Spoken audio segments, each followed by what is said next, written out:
Hey all, Tony Bing here, hello and welcome back to the channel for another video for Marvel Strike Force. Now we have a quick news video tonight, and this comes in the back of a video that's been done and sponsored by Fox Next by Jovenshire. Now I'll put a link to that video in the description, so if you do want to check it out, feel free to do so. But what I'll be doing in this video tonight is actually doing a quick breakdown of the information that was covered in that particular video, and I'll give my own take on it at all. So just to give you some information what we'll be covering here, we have quite an in-depth look at the update for the Kree that's coming in. We get to see their kit in quite some detail, so I'll certainly run over that. Once we've done that, we've got confirmation of the two new characters that have been coming. I think a lot of people have guessed this before now, but we've now got it confirmed. We've got some screenshots of how they actually look in action, and they do look pretty great. And we've got a little bit of information about their kit and how they may be unlocked as well. So let's jump in and check all this out. We'll start off here then with a roundup of the information we have on the Kree minions and Ronin. Now we did have a developer blog that touched on this to an extent, but we do have some additional information here. Now the first Kree character we look at, this is the Kree Cyborg. Now it's confirmed that there'll be a 100% chance for a bonus attack when you actually max out their special, so that's nice because they do a fair amount of damage as it is on that special, and they've got nice base damage. Also with the Kree Cyborg, on an enemy taunt they would gain a fence up, and they would actually add a fence up to an ally as well, and this is really nice. This is something I'd probably like to see on the likes of Hulk, and I think I've seen it mentioned a few times where if a target has the audacity to actually say fight me, then the other character gets stronger as a result of that, so that's really nice there. The next character we have is a Protector for the Kree, so this is a Kree Royal Guard. Now when he's taunting, you will heal more if Ronin is an ally, so some nice synergies there, and you have a chance to generate energy when attacked whilst he's taunting as well. Now he is relatively quick, his speed comes in at 117, which means he's not taunting for too long, but hopefully with all the other Kree characters that can fire energy around, you'll get his taunt more often, and as a result of that, that could then generate more energy, and hopefully it would snowball in a way. Only time will really tell with that. We then have the Kree Reaper, so this is your damage dealer here. Now you have increased focus, and as a result of that they've actually got a bleed in their basics, so you have more chance for that bleed to actually take effect now and pass the resistance check in the first instance. Also on crit they'll heal, so that's really nice for survivability, but they'll generate ability energy for an ally as well. And thinking about the Kree Royal Guard we spoke about a moment ago, the more energy he gets, the more he's taunting, the more energy he gives back, so this really could be pretty incredible here. Now also with the Kree Reaper, they can gain additional crit rating per Kree ally. Now one of the characters we look at later can actually summon additional Kree allies, so it'll be very interesting to see if that actually boosts the crit rating there, because I know for War Machine, when he gets additional damage for heroes, when you actually call in heroes via Nick Fury, I have tested this and the additional damage does work there and it calculates mid-match, so this is something I'm really looking forward to testing out. We then have the Kree Noble, who is the controller class for the Kree. Now on the basic they have cleanse, and he can also generate energy, again tying in with the Kree Reaper and the Kree Royal Guard there, and they can apply assist to an adjacent ally, so I really like that they're doing this more often now. Than rather than buffs going to random characters, they're going to adjacent characters. Now as well as applying the assist, they can actually apply a fence up to the adjacent character as well, so if you place them next to the likes of the Reaper or Cyborg, that could work out really nice. Yeah, the Reaper especially, I would say, they've got the additional crit rating, and then if they have the fence up as well, wow, that could really be pretty nice there.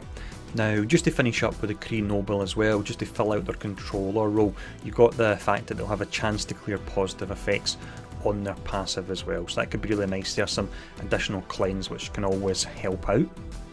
And then we finish up here for the Kree minions with the Kree Oracle. Now on their special, they will apply regen to the lowest health ally. On their basic, they'll be able to generate ability energy, and where they really get interesting, and I really do like this a lot, is that they'll be able to heal a Kree ally who receives energy.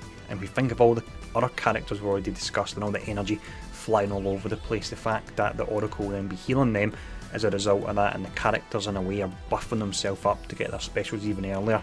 This is really pretty awesome, and they look like they could be a really strong team here. Now let's actually look at the character that could tie them all together, and this will be Ronin. We've managed to get some fairly substantial information on Ronan, and it really looks interesting because he's been a character that's been the butt of many jokes for so long, but I think he may actually have his time in the sun with this now. Now if we look at the basic first, with Ronan being a controller, it removes 2 positive effects, it has piercing, and it has unavoidable damage as well. Now what's really interesting with it is that the cleanse kicks in before the attack, and that's important because if a character has, for example, let's say defense up, you can remove that defense up and then attack them, and that works really nice there because you have the likes of Iron Fist. He'll use his ultimate that has cleanse, but he does the damage portion first, meaning you're not doing as much damage, so it's nice to see them actually acknowledge this here. We've then got the special, so on this you remove 2 debuffs from all allies, which is great because we've got so many debuffs that are coming from the opposite team nowadays, and also you summon 2 Kree minions, and as mentioned earlier, very curious how this ties in with the Kree Reaper and their crit chance. We then have the ultimate, which has seen a pretty nice upgrade. So with this, you still have the ability block portion on it, but actually ability blocks a primary target for 2 turns, which can really lock down certain characters if they're stuck using that basic. And also with this, you're able to potentially target 2 more targets and apply ability block to them for an additional 1 turn there. So that could be awesome, especially if it still remains a skill that you can use in turn 1 as you can at the moment. Now just to top all this off and finish off with Ronan, you have the fact that he will give additional resistance, damage and max health to Kree allies and also himself. And then finally, and this is really nice, this Kree allies gain speed bar and heal on energy gain, and we've already talked so much about how energy should be going all over the place with the setup we're running here. So they look really interesting, I think they'll be really strong and I can't wait to try them out. Now although that's us finished with the Kree characters that are in the game, we're about to talk about the upcoming characters and we've got more Kree, so let's actually check them out, and we've got some screenshots here.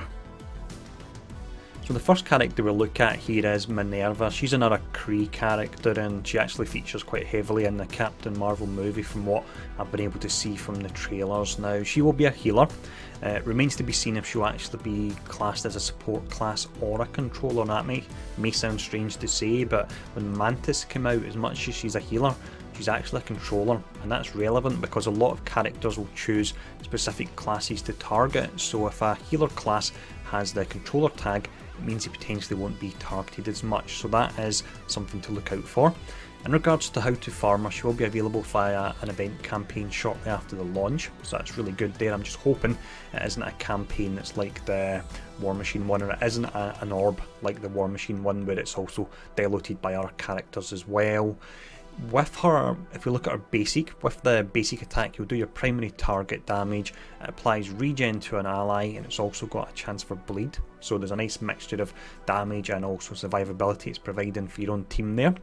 With the special, this will heal the lowest health ally, it will revive a downed ally, so we've now got another character that can actually do that on demand alongside Doctor Strange, and that can actually be really strong if you're trying to freestar a node. When the ally is revived, they'll actually gain death proof and it will provide random energy for a character as well. When we look at the ultimate, this is another heal. Now this is a heal that bypasses heal block, so it's a bit like Scarlet Witch's redistribution of health from Mantis, but it's got another twist on it, and it's nice to see them do this here. So with this, it actually redistributes the health from the enemies rather than from the allies, so I'm really curious how this will actually work mechanically.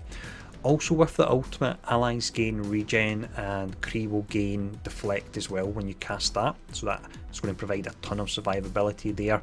When we look at the passive, this provides speed bar on ally death, and then on the flip side of that, on enemy death, you actually heal the most injured ally. So our kit's really interesting, and in the last few characters, they've done really well. War Machine, Mantis and Carnage now, I've really enjoyed those last few releases, so I'm really looking forward to Minerva. Now with that covered anyway, let's check out who the last character will be. Now we don't have a lot of information on her, but we've got some pretty awesome looking screenshots.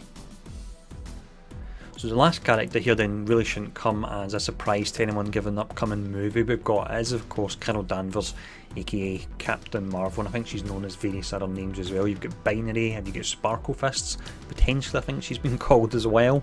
Now, not found out a great deal about her. We've been told that she hits like a truck against single targets, but that's pretty vague there, and that could really go either way. It could be just hyping them up to sound good, not quite sure with that.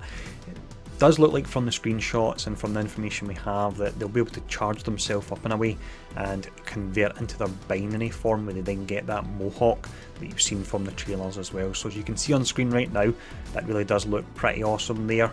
That's everything we found out about Captain Marvel.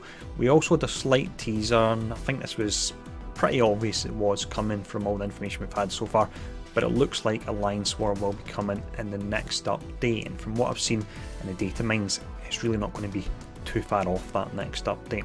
So that's everything that was covered in the video. Once again, it was a video that was initially covered by Jovenshire. There's a link to that in the description, so feel free to check that out if you want to see the characters in action there. If you've enjoyed the content that I put out tonight, make sure to smash that subscribe button, make sure to hit the like button, and feel free to share this video with your friends as well. And as always, thanks for tuning in, and I'll see you all again soon.